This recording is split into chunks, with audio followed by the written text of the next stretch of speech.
1절에서 3절까지만 읽겠습니다. 말라기 2장 1절에서 3절 말씀.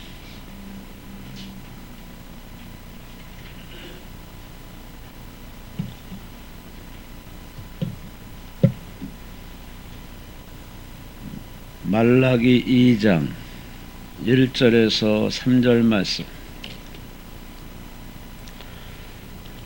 찾으셨으면 아멘 하시겠습니다. 합독하십니다. 너희 제사장들아, 이제 너에게 이같이 명령하노라. 만군의 여호와가 이러노라. 너희가 만일 듣지 아니하며 마음에 두지 아니하여 내 이름을 영화롭게 하지 아니하면 내가 너에게 저주를 내려 너희의 복을 저주하리라. 내가 이미 저주하였나니 이는 너희가 그것을 마음에 두지 아니하였음이라. 보라, 내가 너희의 자손을 꾸짖을 것이요 똥 곧 너희 절기의 희생의 똥을 너희 얼굴에 바를 것이라. 너희가 그것과 함께 취하여 버림을 당하리라. 아멘.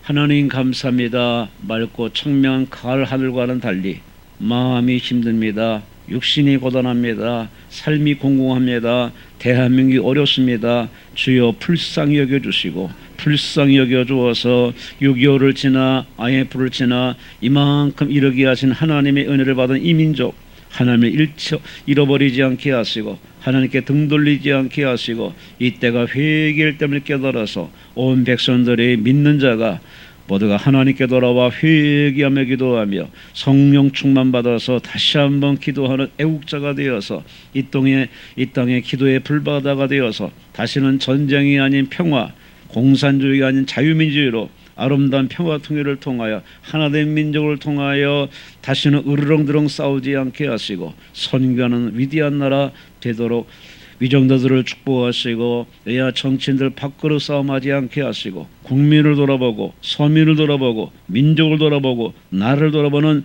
아름다운 정치하도록 복 내려주시고 교회마다 깨어 기도하게 하시고 정단원 십자가를 축복하시고 하나님이 세워주시고 쓰시어사 지역사회 구원의 방주와 등대로 손색 없도록 당회장 목사님을 축복하시고 장로님들을 축복하시고 권사님들을 축복하시고 예배자를 축복하시고 가야 할 바를 가르쳐 주시고 해야 할 깨달음을 통하여 시간 낭비하지 않도록 복 내려 주옵소서. 강남금식기도원 십자가를 지어 봉헌하여 연인원 10,000명이 모여 기도하는 아름다운 교회 지어 봉헌하도록 주여 기도가 모아지고 정성이 모아지고 동역자를 보내주어서 예배가 축제가 되고 은혜가 되게 하시고 입소문 남을 통하여 대한민국을 지키는 역사가 되어지게 하여 주시옵소서. 기도원의 역사신 성령이여 오늘도 이 수요일 1시 예배에 함께 하심을 통하여 말씀으로 은혜 받게 하시고 기도로 응답되게 하시고 하나님의 뜨겁게 배옵는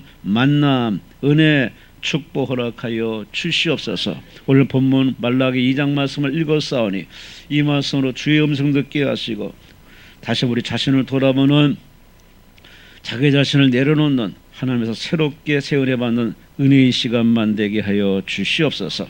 감사하고 예수님 이름으로 간절히 축복하며 감사하며 기다리옵나이다. 아멘. 아멘. 우리 하나님께 감사와 영광하옵습니다. 교회 문을 열어놓으셔야 됩니다. 닫으시죠? 다들 근무하기 때문에 또 소리가 나면은 별로 그럴 것 같아서 오늘 본문 말씀을 가지고 복과 저주라는 제목으로 함께 은혜의 말씀을 나누겠습니다. 제목을 따라합시다. 복과 저주. 아멘. 아멘. 기왕 살아가는 것 저주 받는 대신에 복받아 살아야 되는데 복받기 위해 예배드리고 기도하는데 참 우리가 살면서 보면은 복을 마땅히 받을 사람이 복을 받지 못하고 자꾸 저주의 근처에 가까운 인생을 사는 경우를 참 많이 봅니다. 부모 입장에서 자식이 태어나서 자립하고 홀로서기 하면은 얼마나 부모가 든든한지. 근데 홀로서기 못하고 부모한테 기대고 부모만 쳐다보면은 와, 속 터집니다. 하나님도 마찬가지예요. 하나님의 자녀가 신앙에 딱 서서 하나님 고맙습니다, 감사합니다, 뭐 이렇게 뭔가 철든 모습 보여야 되는데 이건 1년 믿으나 10년 믿으나 평생 믿으나 늘 하나님께 짐이 되고, 우리 하나님 앞에 보시기에 홀로 서지 못할 때 하나님이 참 어떻게 생각하겠습니까? 오늘 참석한 우리 장로님, 권사님, 우리 모든 예배자는 다 하나같이 하나님 앞에서 복이 든 사람, 복 받은 사람, 복을 나누는 사람, 복을 베푸는 축복의 통로 되시기를 주의 이름으로 축원합니다. 꼭 돈만이 문제는 아니에요. 지식적으로 복받은 사람이 있고, 건강으로 복받은 사람이 있고, 또 정말 사랑의 은사 받아가지고 베푸는 쪽으로 복받은 사람이 있고, 다 복은 다양합니다. 근데 이 도심 속에 살다 보면은 꼭 물질이, 돈이 복인 줄만 아는데 그건 한 부분이지 그게 절대적은 아닙니다. 여기 돈만을 추구하는 나라의 비극을 소개하겠습니다. 지난번에도 잠깐 언급했지만 남아프리카에 가면은, 나이지리아 국가가 있습니다. 나이지리아. 따라합시다. 나이지리아. 이 나라가 석유가 터졌어요. 아프리카 최대 석유 수출 국가예요.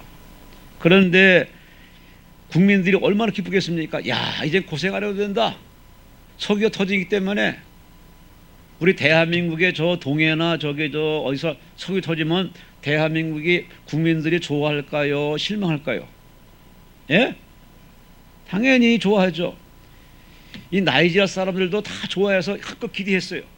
그런데 웬걸 국민의 절반이 절대 빈곤층으로 전락했습니다. 1956년 원유가 발견되자 국민들은 한껏 기대 부풀어 가지고 야, 이제 잘 사는 나라 됐구나. 그런데 석유 발견 이전에는 자급자족하던 참 걱정 없는 이 나라가 지금은 식량 절반을 수입해 들어와야 됩니다. 거리마다 빈민들, 불량배, 거지, 헐벗고 굶주린 아이들, 직업별 어른들이 아주 길바닥에 아주 즐비합니다. 생산 활동하는 사람들이 없어요. 왜? 석유를 너무 의존하기 때문에. 부패, 폭력, 비리, 불법으로 이제는 하루하루 1달러로 버티기도 힘든 나라가 됐습니다. 이 나이지리아 시민운동가들이 말하기를 이런 비극은 석유 때문에, 그놈의 석유 때문에, 석유가 복이 아니라 석유가 저주가 돼가지고 이 나라를 이렇게 힘들게 한다고. 70% 공무원 국민들이 횡령을 해서 돈이 오다가 다 사라져버리고 더 가난하고, 석유를 개발하면서 오염이 돼가지고 생계수단은 물론이요, 건강까지 위협받는 나이지리아. 여러분, 석유가 축복인 줄 알았는데 석유가 저주가 돼가지고 수많은 절대다수가 다 힘들어하고 있습니다. 세상적인 관념 보면은 석유가 축복이에요. 돈이 축복이에요. 그런데 막상 인생을 열어보면 축복이 아니라 저주가 돼가지고 으르렁드렁하고 강절도가 많아 생기고 부익부 빈익빈, 아주 그런 사회에 아주 고통이 많이 따르는데, 대한민국 보세요.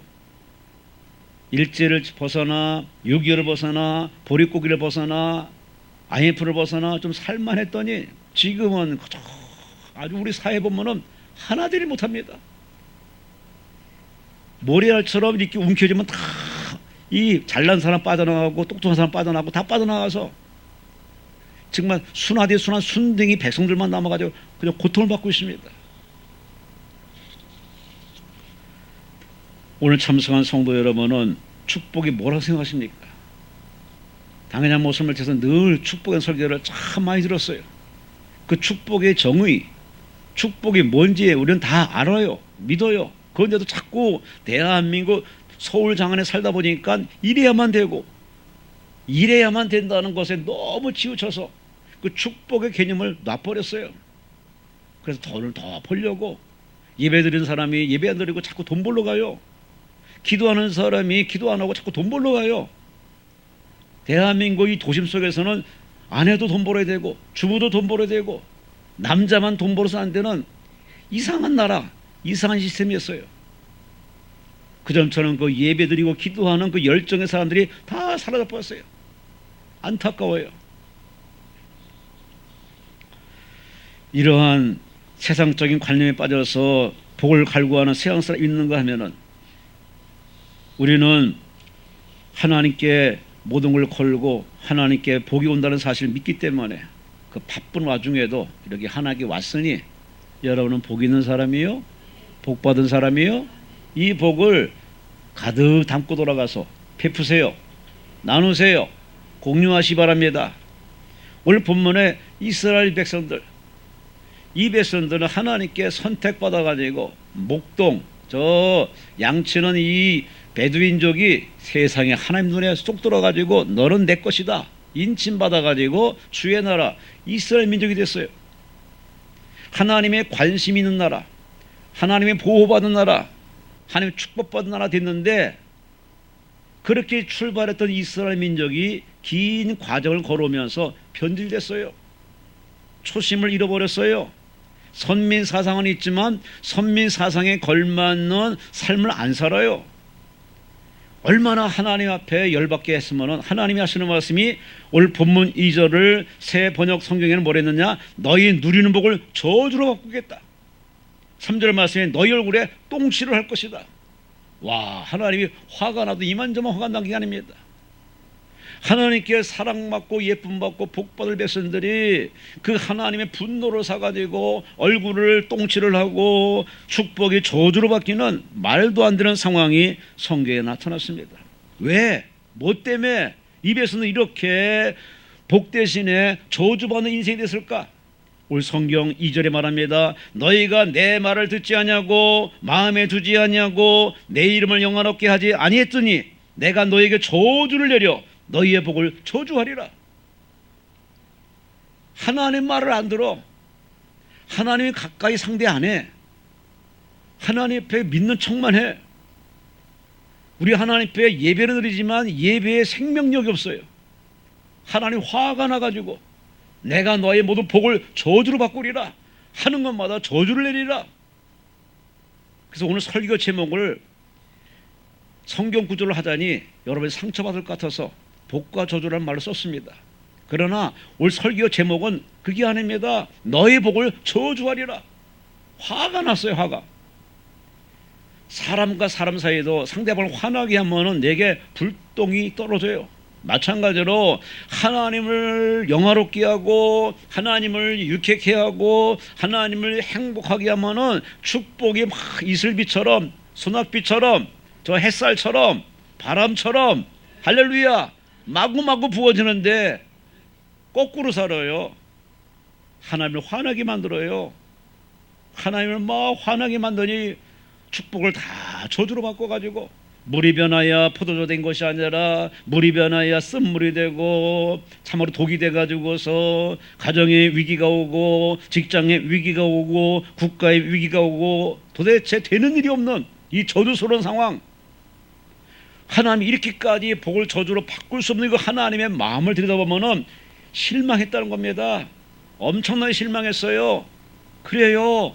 하나님을 실망시키는 일을 하지 말라는 얘기입니다.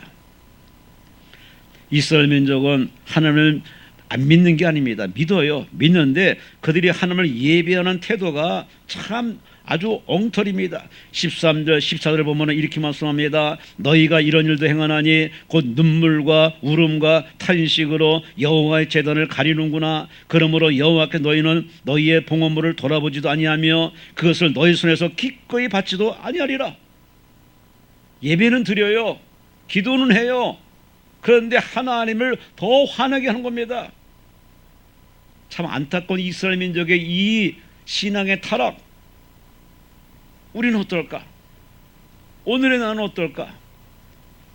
그렇게 예배 빠지면 죽는 줄 알았는데 기도 안 하면 심판이 번개처럼 온다는 그런 두렵고 떨림으로 그렇게 기도 열심히 했는데 오늘 우리는 지금 보면 예배를 빠져도 괜찮고 기도 안 해도 괜찮고 11조 드려도 괜찮고 잠깐 하나님과 멀어져도 괜찮고 이 괜찮은 이 마음이 벌써 마음이 딱딱해져 가고 있습니다.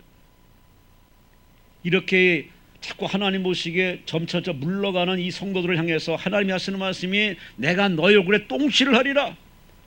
너희 받는 복을 다 저주로 바꿀 것이다. 와우. 오늘 이 말씀이 저와 여러분에게 적용이 안 되시기를 주의 이름으로 축원합니다. 제발 매맞을 짓을 하는 자녀를 보면은 매맞을 짓을 해요. 그런데 사랑받는 자녀 보면은 사랑받을 짓을 해요.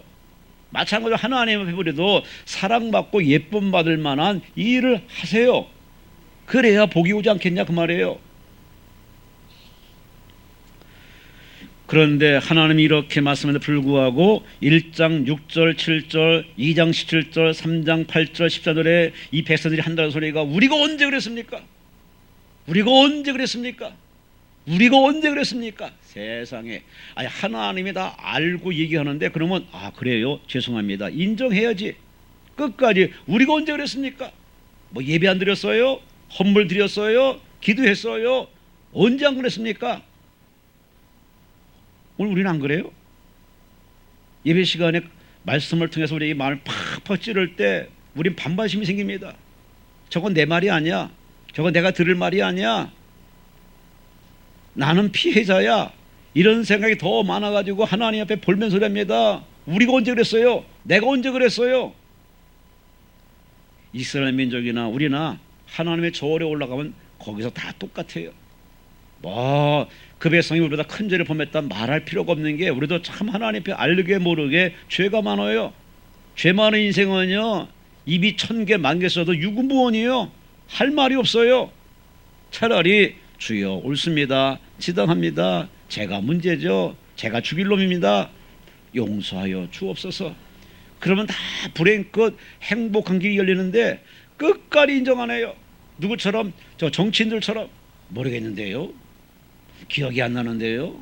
와, 아니 그 머리 가지고 대학도 나오고 박사학위 받았는데 그럼 인정해야지. 끝까지 인정 안 해요. 모르겠는데요. 기억이 안 나는데요. 이게 우리 사회의 보편적인 모습인데 이다 보니까 우리 신앙도 하나님 앞에서 모르겠는데요. 제가 언제 그랬어요? 저는 그런 적 없어요. 오늘 이 말씀을 가지고 설교 제목은 복과 저주입니다. 다시 한번 제목을 따라합시다. 복과 저주. 오늘 두 가지 우리는 선택해야 됩니다. 복을 따를 것이냐 저주를 따를 것이냐, 복받는 길을 갈 것이냐 저주받는 길을 할 것이냐. 우리에게는 선택의 시간입니다. 우리는 다 복을 추구해요. 그런데 막상 삶을 보면요 복을 추구하는 게 아니라 매맞을 짓을 해요. 저주받을 짓을 해요. 한번 그 사례를 구체적으로 오늘 본문에 4가지를 나누고 함께 우리 자신을 반성하고 거품 빼고 회개하면서 이제 복받는 길로 가는 결단의 시간 되시기를 주의 이름으로 축원합니다. 첫 번째, 하나님의 백성이라면서도 이 이스라엘 백성들이 무슨 저주받을 짓을 했느냐, 똥치를 했느냐. 8절에 말합니다. 사람들을 한마디로 옳은 길로 인도하지 않습니다. 너희는 옳은 길에서 떠나 많은 사람을 율법에 거스르게 하는구나. 사람들을 잘못된 길로 자꾸 이끌어가요. 좋은 길, 복받는 길, 천국 가는 길, 의로운 길, 믿음의 정도를 걸어가도록 이끌어가는 가이드. 그게 바로 우리 크리스찬들, 하나님 믿는 사람들의 몫인데, 그러나 이스라엘 백성들 하나같이 다 눈먼 소경이에요. 누가복음 6장 39절 말씀에 소경이 소경을 인도할 수 있느냐, 둘이 다 구덩이에 빠지지 않겠느냐. 이스라엘 백성들이 스스로 병들어 있으니, 병든 사람이 병든 백성을 이끌어가니 다 함정에 빠지고 덫에 걸리고 올무에 걸려 들어가지고 나라꼴이 엉망진창되는 겁니다. 이 얘기를 오늘의 우리에게로 한번 적용해 봅시다. 사람은 배운 거는 배웠다 보면 그 배운 값을 해야 됩니다. 나이 먹어서는 나이 든 사람 어른의 값을 해야 돼요. 근데 우리는 배웠기 때문에, 나이 먹었기 때문에, 오래 살았기 때문에 기득권을 주장해요. 권리를 주장해요. 근데 시대가 바뀌었어요. 예전에는 어른들의 이 그림자도 안 밟았어요. 그 시대가 바뀌었어요. 뒤집어져 가지고 지금은 어른들이 아랫사람 앞에 고개를 먼저 숙이고 손을 먼저 내밀고, 시대가 완전히 바뀌었다니까요. 그런데 이 바뀐 상황을 전혀 인지 못하고 끝까지 기득권을 주장하고, 네가 먼저 인사하고, 네가 먼저 양보하고, 그렇게 우리는 참으로 아직도 내려놓지 못하는 일이 참 많습니다. 지금 이스라엘 백성들은 이 많은 제사장들, 서기관들, 랍비들, 신앙의 리더들이 하나같이 양들을 바른 길로 이끌어가지 않아요. 왜? 하나님과 사이에 이미 막혀버렸기 때문에. 제스처, 형식, 의식은 있는데 내용이 없어요. 알맹이가 없어요. 생명이 없어요. 입으로는 여호와 야훼 찾지만은 하나님과 이미 단절된 상태예요. 그들만의 예배를 드려요. 그들만의 기도를 해요. 하나님은 저기 계신데 하나님 상관없어. 그들만의 기도와 축제를 벌이고 있어요. 하나님 열이 나가시고 내가 너희 우리 다 똥실할 것이다. 너희 민을 다 똥통에다 다 집어넣을 것이고 복을 다 저주로 받을 것이다. 우리는 자연을 보면 참 배울 게 많습니다. 뭐 다른 거 볼 거 없어요. 나무를 보세요. 나무를 보면요 제자리에 딱 서가지고 다 자라요. 자라면서 잎을 내고 햇빛을 받아가지고 산소를 배출해요. 공기를 순환시켜요. 수많은 동식물에게 그늘을 제공해요. 그리고 때로는 열매도 내주고 다 그릇대로 살아요. 그런데 만물의 영장 사람들은요 나무만도 못해요. 스스로 홀로 서지도 못할 뿐만 아니라 무한 경쟁, 끊임없이 충돌, 으르렁드르렁 밟고 또 밟고 짓밟고 또 짓밟고 가는 게 있으면 오는 게 있는데 아유 사람을 무참히 밟아가지고 다른 사람의 불행은 나의 행복이라는 이 그릇되고 망령된 이념에 빠져가지고 막 살아 인생을 사람을 자기 발판으로 삼면서 살아. 그런 사람들은 한마디로 나이 들면요 나이 들어 살아가면 나중에 왕따 당합니다. 주변에 사람이 없어요. 정말 깊은 고독에 빠집니다.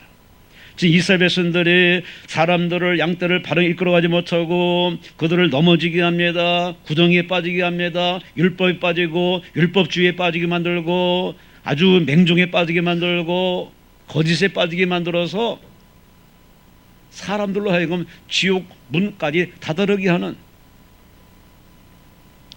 이런 일을 지금 이스라엘 백성이 서슴지 않고 있습니다.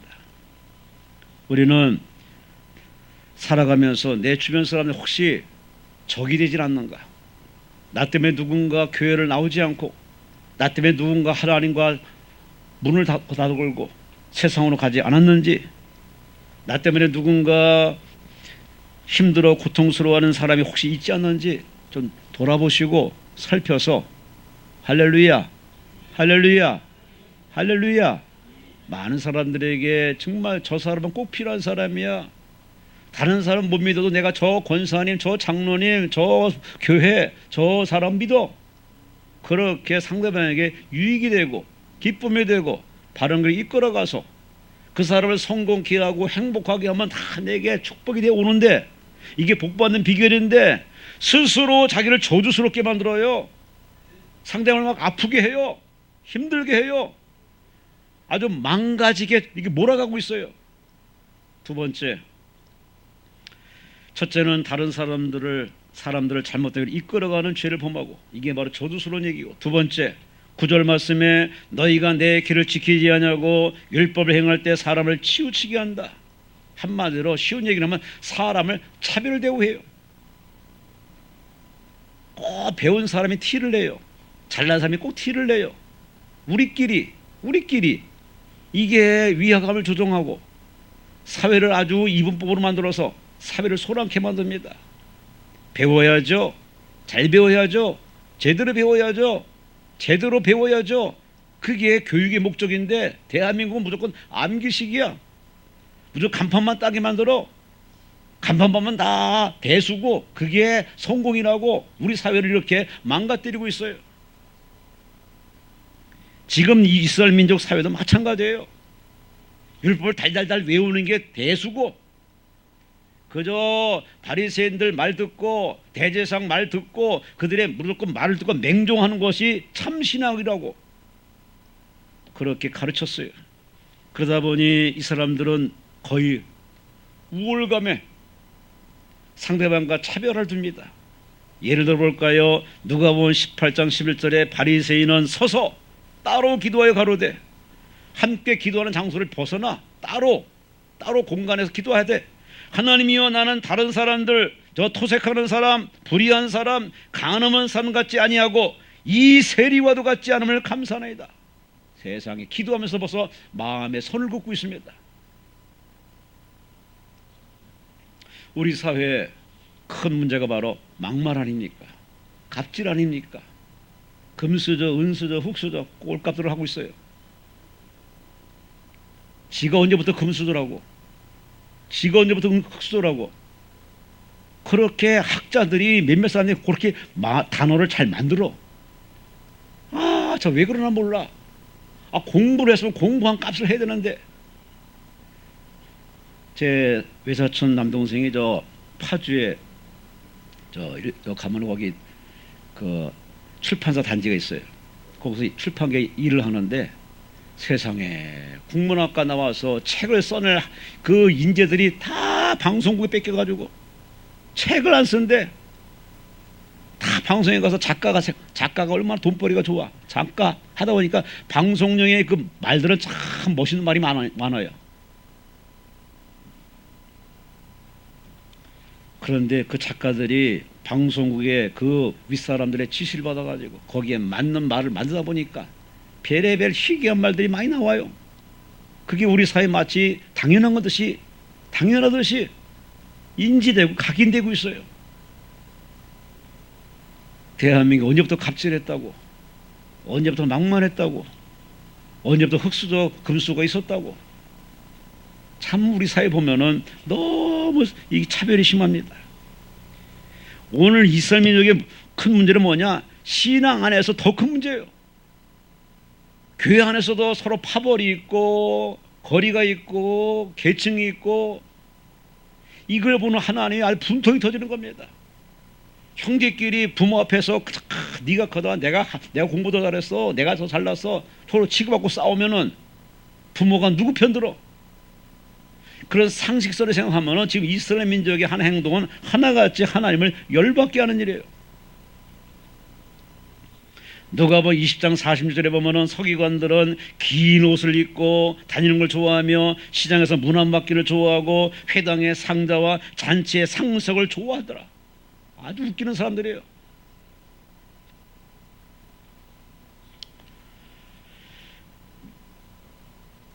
이 백성들이 저주받을 수밖에 없는 이유는, 얼굴에 똥칠하는 이유는 그들은 사람을 차별해요. 사람 위에 사람 올려놓고 사람 아래 사람을 내요. 아니에요. 비행기 타고 올라가 봐요. 이 지구에 대한민국이 보이질 않아요. 땅만 보여요. 그리고 하늘에 계신 하나님께서 이 지구를 볼 때 뭐가 보이겠어요? 지구라는 이 행성만 보입니다. 그런데 그 하나님 눈에 바로 사람이 보이고 있어요. 이유는 하나예요. 하나님의 형상과 모양대로 지음받았기 때문에, 하나님의 얼굴이기 때문에 하나님이 관심이 있어서 하나님이 어떻게 사나 하고 지켜보는데, 와, 사실 하나님 앞에 아주 그냥 하늘을 환하게 만듭니다.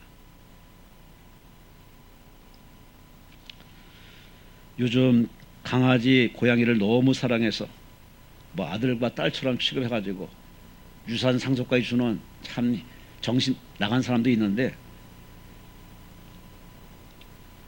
왜 사람들이 자꾸 개를 좋아하고 동물을 좋아할까?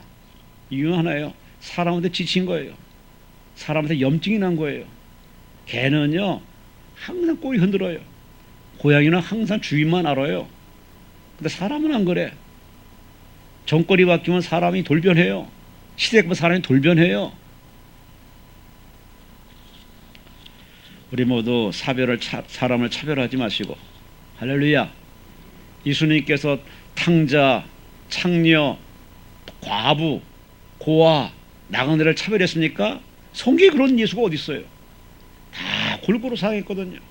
그래야 돼요. 그래야 어른이고, 그래야 신앙인이고, 그래야 이스라엘 사람이고, 그래야 천국 백성이고. 아멘, 아멘. 첫째, 다른 사람을 잘못된 걸 이끌지 마시오. 두 번째, 사람들을 차별하지 마시오. 세 번째, 10절 12절을 말씀 보면은 우리는 한 아버지를 가지지 않았느냐, 한 하나님께서 지으신 바가 아니냐. 근데 유다는 여호와께서 사랑하시는 그 성결을 욕되게 하여 이방신의 딸과 결혼하였으니, 하나님 백성과 결혼해야 되는데 문화다 하는 개념이 들어가지고 그냥 이방 딸과 결혼해버렸네. 이게 문제가 된 거예요. 여자만 오는 게 아니에요. 여자의 문화, 여자의 가풍, 여자의 피, 여자의 배경이 다 들어오는 거예요.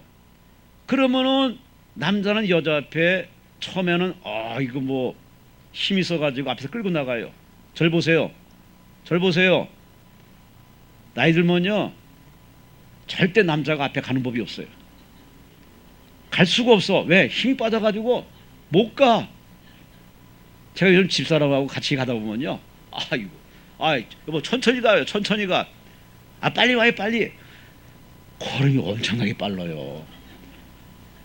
근데 이게 저희 집사람만의 문제가 아니라 나이 드니까 많이 역정이 돼가지고 여자가 힘이 좋더라고요. 막 앞서가고 목소리도 거의 남성처럼 변하면서 주도권을 쥐고서 그때부터 남자를 이렇게 눈치를 보면서, 슬픈 현실인데 제가 이거 뭐 남녀 간의 문제를 얘기하고 싶은 게 아니라 주도권이 바뀌듯 그래요.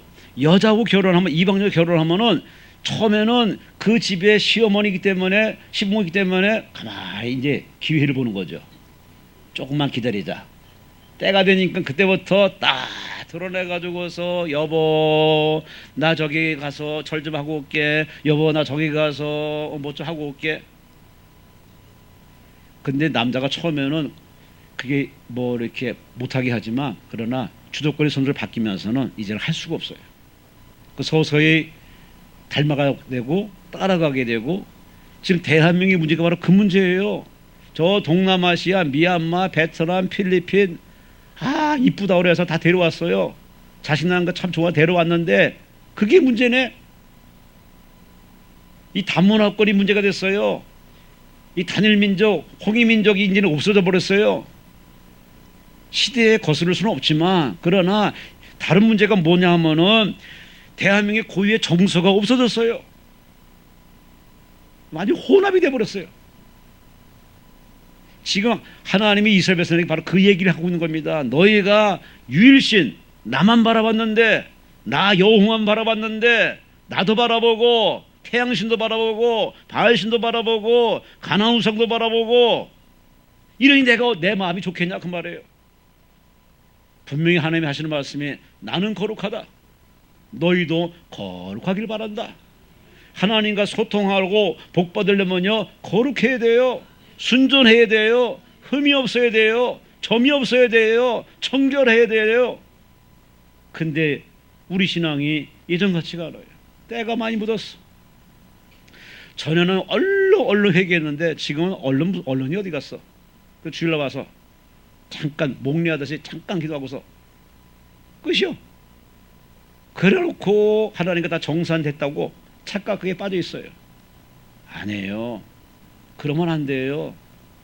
우리가 상대는 하나님은요, 우리가 믿는 그런 하나님이 아니에요. 그보다 더 무섭고, 그보다 더 엄위하시고, 그보다 더 영광스러운 분이기 때문에 그 앞에 이 마음의 수위를 내려놔야 돼요. 두렵고 떨림으로. 이사야 45장 5절의 말씀에 나는 여호와라 나 외 다른 이가 없나니 나밖에 신이 없느니라. 아멘이십니까? 신명기 8장 19절에 말합니다. 네가 만일 네 하나님 여호와를 잊어버리고 다른 신을 따라 섬기면은 그들에게 절하면 너희가 반드시 멸망할 것이다. 저주받을 것이라는 얘기예요. 근데 이스라엘 민족은 그런 말을 허투루 받아들였어요. 도둑놈이 처음부터 간 큰 도둑은 없어요.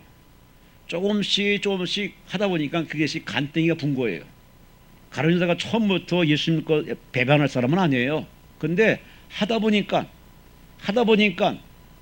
완전히 마음에 딱딱해진 겁니다. 악령이 들어와서 그 마음을 점령해 버렸어요. 여러분의 신앙이 혼합주의, 혼합형의 신앙 되지 않도록 신앙의 순수함을 되찾으시기를. 할렐루야, 할렐루야. 검은 건 검은 거예요. 흰 건 흰 거예요. 이 혼합되면 회색 분자가 돼서는 안 된다는 얘기입니다. 예를 들어 보겠습니다. 대한민국에 아주 유명한 목사님이 있죠. 이성봉 목사님. 대한민국에 아주 영적인 거성이죠. 6.25 때 저 목포에 내려가서 목회하다가 체포가 됐어요. 공산당한테 체포돼가지고 인민장교가 신문합니다. 영감탱이 뭐 예수 믿는 목사라며? 아, 예, 저 예수 믿는 목사입니다. 왜 예수 믿어? 천당 가려고요. 뭐? 천당 가봤어? 아, 예, 천당에는 천당 본점이 있고 지점이 있습니다. 뭐? 본당 있고 지점이 있어? 예. 지점이 어딘데? 예, 지점은 교회입니다. 그래? 아, 이놈 진짜구만. 나가. 석방됐어요. 여러분은 교회를 어떻게 생각하십니까? 천당의 지점. 천당은 본점이고 그 지점은 교회인데, 교회에 대한 여러분 교회관이 분명하지 않으면요, 신앙생활이 그때부터 어긋나기 시작하면요, 어느 교회 가도 어디 가도 이 불편한 마음이 치유가 안 돼요. 그러니 그런 영적 꼬리표를 달지 않고 하더라도 철저히 교회를 사랑하고 철저히 교회 예배를 지키고, 할렐루야, 할렐루야, 하나님 아니면 아니다, 그런 확실한 신앙으로 하나님 붙들고 저 성전문을 나서기를 주의 이름으로 축원합니다. 이 믿음만 가지면요, 누구가 살아도 살 수 있어요. 어느 직업 가져도요, 그 직업을 사랑합니다. 어떤 일 해도 거기에 자긍심이 있어요. 첫째, 사람들을 잘못으로 이끌면 저주받는다. 두 번째, 사람을 차별하면 저주받는다. 세 번째, 신앙이 혼합되면, 신앙이 타락하면 저주받는다. 마지막으로 15절 16절에 말씀 보니 그에게는 영이 충만했으나 어디 하나를 만들지 아니하셨느냐, 어찌하여 하나만 만드셨느냐, 이는 경건한 자손을 얻고자 하심이라. 그러므로 어려서 맞이한 아내에게 거짓을 행하지 말지니 나는 이혼하는 것과 옷으로 학대하러 가리는 자를 미워하노라. 이 이야기를 현대말로 풀어가면은 부정하고 부당한 행위를 이제 멈추란 얘기예요. 불법 탈법을 멈추란 얘기예요. 원칙을 거스리고 지 마음대로 살고 막 사는 인생을 포기하라고 말해요. 막 살면 축복 대신에 저주가 온다는 얘기예요. 하나님 말씀 보면요, 딱 보면은 지금과는 안 맞는 것처럼 보일지 몰라도 읽어보세요. 다 이치에 맞고요, 적합하고요, 합당하고요, 기본이 되고, 그렇게 살면요 마음이 편안해요. 자유 얻을 수 있습니다. 살 수가 있어요. 근데 언제부턴가 이러한 신앙의 원리, 인생의 원리, 말씀을 놔버렸어. 자꾸 타협을 해요. 변칙을 추구하고 격길로 가요. 이쯤에서 죄가 뭔지를 다시 한번 생각해 보겠습니다. 죄는 바로 히브리 말로 하마르티야. 이 말은 관역을 향해서 화살을 쐈는데 관역을 정통을 맞지 않고 빗나가다. 화살이 빗나가다. 이게 죄예요. 하나님이 영광을 위해 살아갈 사람이 하나님의 영광을 빗나가 버렸어요. 자기 영광, 자기 얼굴. 이게 바로 이스라엘 민족의 큰 바로 죄였습니다. 그들은 아내를 택해서도 그 아내에게 거짓을 행하면서 함부로 좋을 땐 언자고 싫으니까 함부로 이혼해버리는 그들의 모습을 보면서 그걸 빗대어 설명하기를 언제나 하나님이 최고요, 여호와가 최고요 했던 이 백성들이 이제는 하나님이 둘째가 되어버렸어요. 하나님을 쉽게 져버렸어요. 하나님을 밀어내고 그들이 만든 신을 그 가운데 정중하게 모시고 그 하나님 앞에 불법, 탈법, 부정, 부당한 행위를 서슴지 않고 짓고 있어요. 예를 들면은 에스겔서 22장 11절 말씀에 내 가운데 피를 흘리려고 뇌물을 받는 자가 있구나. 내가 번 돈과 변동과 이자를 받았으며 이익을 탐하여 이웃을 속여 빼앗았으며 나를 잊어버렸구나. 나를 잊어버리니 사람들의 뇌물을 추구하고 불법을 추구하고 거짓을 추구하고 하나님을 잃어버린 사람들이 하는 짓거리는 다 이같이 하나같이 불법이고 탈법이에요. 로마서 14장 23절 말씀에 믿음으로 쫓아하지 않는 사람은 다 죄다. 죄를 지으면 하나님이 화가 나요. 안 그러겠어요? 부모가 볼 때 애가 거짓말을 해. 어느 부모가 모른 척하는 부모가 어디 있어요? 다른 건 다 용납하더라도 거짓말은 못하게 어미 꾸짖고 책망하고 회초리를 때리고, 이게 부모인데 하나님 우리가 거짓, 허세, 교만, 엉터리 살 때 어디 하나님께서 모른 척 하겠습니까? 그러니 집안에 기도 제목이 생겨요. 회사에 기도 제목이 생겨요. 국가에 기도 제목이 생겨요. 그동안 예수 믿어서 얼마나 편안했습니까? 얼마나 편안했어. 지금 정신 못 차리고 있어요.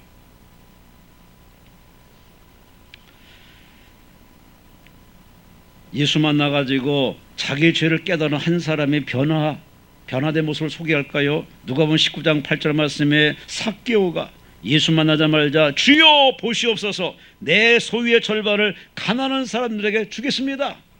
남의 것을 강제로 뺏은 일이 있으면 내가 4배나 물려주겠습니다. 불법에서 법으로 돌아온 겁니다. 비진리에서 진리로 돌아온 겁니다. 부정직해서 정직함으로 돌아온 겁니다. 세속주의에서 하나님주의로 돌아선 거예요. 신앙인들이 이래야죠. 교회 다니는 사람을 존경해야 되고, 직분 사람을 존경해야 되고, 성경책 들고 다니는 사람을 존경해야 되는데 대한민국이 그러냐고 말해요. 지금은 또 이단 신천지가 얼마나 득세하는지, 세상 기도원까지 와서도 야곱야곱 염탐하는 그런 분들이 많아요. 그만큼 우리 기독교들이 정신무장을 안 하고 있어요. 법대로 안 살아요. 말씀대로 안 살아요. 우리 모두 정신을 바짝 차려서 성경으로 돌아가시는 우리가 되시기를 주의 이름으로 축원합니다. 한 사람을 간증하고 설교를 마치겠습니다.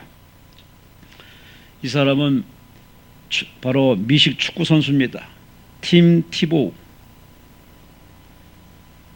어릴 적에 엄마가 자기를 임신했을 적에 아메바에 감염돼서 의사가 하는 말이 유산시키는 게 옳습니다. 얘를 죽여야 됩니다. 그럼 당신도 힘들고 애도 힘듭니다. 그런데 이 엄마는 기도하는 엄마라 기도로 하나님의 극적으로 출생해서 건강하게 태어났습니다. 그래서 이름을 디모데 팀 티보로 이름을 지었습니다. 그때부터 어머니는 이 아이를 기도로 양육하면서 말씀대로 가르쳤습니다. 그랬더니 그 어머니의 신앙 그대로 받아가지고 이 부모는 필리핀에 선교소로 가 있습니다. 그렇게 선교에서 자식으로 태어났으면서도 이 아이가 서면서 사고가 예수가 제 인생의 1순위고, 두 번째가 가정이고, 세 번째가 바로 같이 일하는 바로 팀 동료 미식축구 선수이기 때문에 세 번째가 미식축구 선수예요.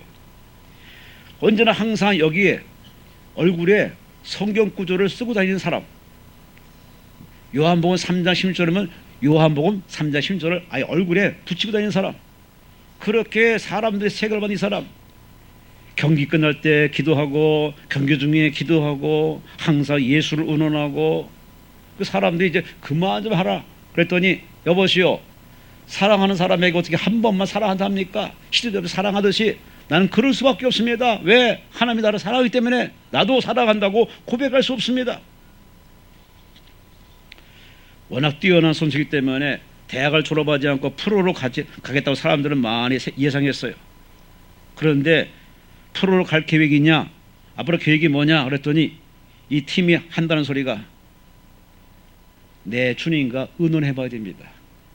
하나님과 의논해 봐야 됩니다. 하나님이 하라는데 나는 할 겁니다. 와, 인기가 올라갈수록 모든 주도권 결정권을 하나님께 위임했던 이 사람, 다윗처럼 여쭤보고 물어보고 그치들 움직였던 다윗처럼, 이게 신앙인 이래야지. 이스라엘 민족이 이래야지. 이래야 복 받는데 물어보질 않아. 물어보지 않고 지 마음대로 해. 그러니 하나님 보시기에 이건 복이 아니에요. 분명히 말합니다. 내가 너의 복을 저주로 바꿀 것이다. 네 얼굴에 똥칠을 할 것이다. 하나님이 격하게 반응할 수밖에 없는 이유는 하나님 앞에 예배드리고 기도하면 하나님은 어련히 알아서 길을 열을 텐데 물어보질 않아. 사주팔자 보는 사람한테 물어보고, 점쟁이한테 물어보고, 이혼한 사람한테 물어보고, 가끔 기도원에 있다 보면요, 어떤 분이 그래요. 목사님 안수 좀 해주세요. 상담해주세요. 그건 좋아. 안수 딱 끝나면은 쳐다봐요. 이렇게. 왜요? 뭐 묻었어요? 아니요. 하나님 뭐라고 그러세요? 하나님 뭐라고 그러세요? 아, 귀여운 성도입니다. 아니, 하나님이 다 직접 말씀하실 겁니다. 아니, 그거 말고요. 목사님이 지금 무슨 들리냐. 너무 얄미워. 지는 기도 안 해. 기도 안 하고 빨리 그 열매만 따길 바라는 아주 얌체 신자를 볼 때마다 아이고 이렇게 꿀밤 주고 싶은데, 기독교인들이 그러면 안 돼요. 우린 다 저마다 지고 할 십자가가 있어요. 기도에 무릎을 꿇어야 돼요. 그리고 받은 대로 깨달은 대로 그대로 실천할 우리의 사명이 있어요. 우리가 땀을 흘리고 눈물 흘리고 희생에 우리가 흘리기에 아까워하지 않을 때 하나님께 우리에게 복의 복을 주지 않겠습니까? 복 받으세요. 지금도 기도원에서 기도해서 응답 받는 사람, 치료의 복을 받는 사람, 자식 문제 해결되는 사람, 어떤 분이 와서 그러더라고요. 하나님 앞에 참 남편의 술 담배 안 끊어가지고서 힘들었는데 남편을 설득해가지고 같이 와서 금식했답니다. 열을 했는데 하나님께서 열흘 만에 술 끊고 담배 끊고 아멘도 안 하시고 아멘도 안 하시고 술 끊고 담배 끊고 50견도 치료받아가지고 하나님 앞에 1,000만 원 약정해가지고 그 일부를 가져와서 원장님께 안수받는 사람 보면은 참 그래요. 이렇게 복받을 짓을 해서 복받는 사람이 있고 매말을 지하면서 매받는 사람이 있어요. 오늘 참석 우리 장로님, 권사님 오늘 예배자는 다 하나같이 복받을 일, 복받을 짓, 예쁨 받을 아름다운 일을 많이 해서 이제 9월달, 10월달, 2020년도 총갈 때까지 하나님께 사랑받으세요, 칭찬받으세요, 쓰임받으세요. 자자 손손 천대까지 보게 되시는 여러분과 제가 되시기를 주의 이름으로 축원합니다. 주여 삼창하며 기도합니다.